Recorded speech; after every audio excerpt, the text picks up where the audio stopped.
என்னடா இது ஹாலோகாஸ்ட் இப்படி ஒரு பேர் இது இங்கிலீஷ் பட டைட்டில் மாதிரியே இருக்கே அப்படின்னு பார்த்தா, இங்கிலீஷ் படத்துலேயும் இந்த டைட்டில் இந்த படம் வந்திருக்கு ஹாலோகாஸ்ட் அப்படின்னு சொல்லிட்டு.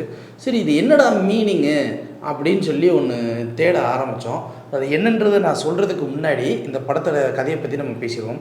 கதைப்படி என்னென்னா, ஒரு ஷார்ட் ஃபிலிம் எடுக்கணும் அப்படின்றதுக்காக ஒரு காட்டுக்குள்ளே இருக்கிற ஒரு ரெசார்ட் மாதிரி இருக்கிற இடத்துல ஒரு தனி வீட்டுக்குள்ளே ஃப்ரெண்ட்ஸ் எல்லாருமே போகிறாங்க. அங்கே ஃப்ரெண்ட்ஸில் ஒருத்தவங்க லவ்வர், இன்னொரு பெண்ணு வந்து சிஸ்டர் மாதிரின்னு வச்சுக்கோங்களேன்.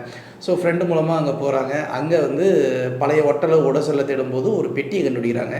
அந்த பெட்டியில் நிறைய குறியீடுகள்லாம் எழுதியிருக்கு. அந்த குறியீடுகளிலிருந்து ஏதோ ஓப்பன் பண்ணி மேலே வைக்கும்போது ஒரு பாட்டிலில் இருந்து சிவப்பு கலர் ஒன்று கீழே உடஞ்சி விழுந்துருது.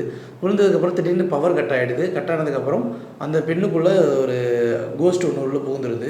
புகுந்ததுக்கப்புறம் அந்த பெண் வந்து எப்போ பார்த்தாலும் தனியாக நின்று பேய் மாதிரி கற்றுது, யாராவது கூப்பிட்டா வித்தியாசமாக பிஹேவ் பண்ணுது.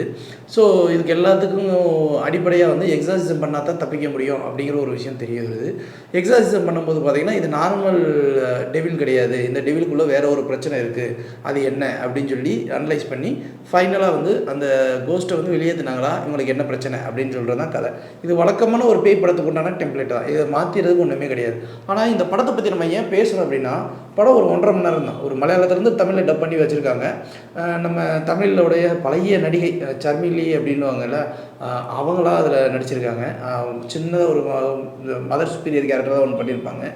ஒரு 3-4 கேரக்டர் தான், ஒரு ஏஜ் வீடு தான். ஆனால் ஒரு வீடில் இந்த பட்ஜெட்டுக்குள்ளே ஒரு கதையை பேய் படம்னாலே நம்ம ஊரில் காமெடி படம் எடுத்து வைப்பாங்க. இந்த இடத்துல ஒரு பேய் படத்தை சின்சியராக ஒரு அட்டம்ப்ட் ஒன்று கொடுத்துருக்காங்க. அதுக்கு உண்மையிலேயும் அந்த இயக்குனர் விஷ்ணுச்சந்திரனுக்கு பாராட்டுகள். அப்புறம் அடுத்த ஒரு விஷயம் என்னென்னா, விஷுவல் வந்து நமக்கு வந்து ஒரு டஸ்கி டோனில் கொடுப்பாங்க. பொதுவாக ஒரு பேய் படம் அப்படின்னும் போது என்னென்னா, பிரைட்டாக கலராக காமிச்சு இல்லை எங்கேயாவது இருட்டாக காமிச்சு இது பண்ணுவாங்க. இது ஃபுல்லாகவே டஸ்கி டோன் நமக்கு அந்த மோடுக்குள்ளேயே படம் பார்க்கும்போது இருக்கணும் அப்படின்றதுனால டேரக்டர் டிசைட் பண்ணிட்டாருன்னு தெரியல. சினிமாட்டோகிராஃபி ஃபுல்லாக ஒரு டஸ்கி டோன்லேயும் உள்ளே வச்சுட்டாங்க.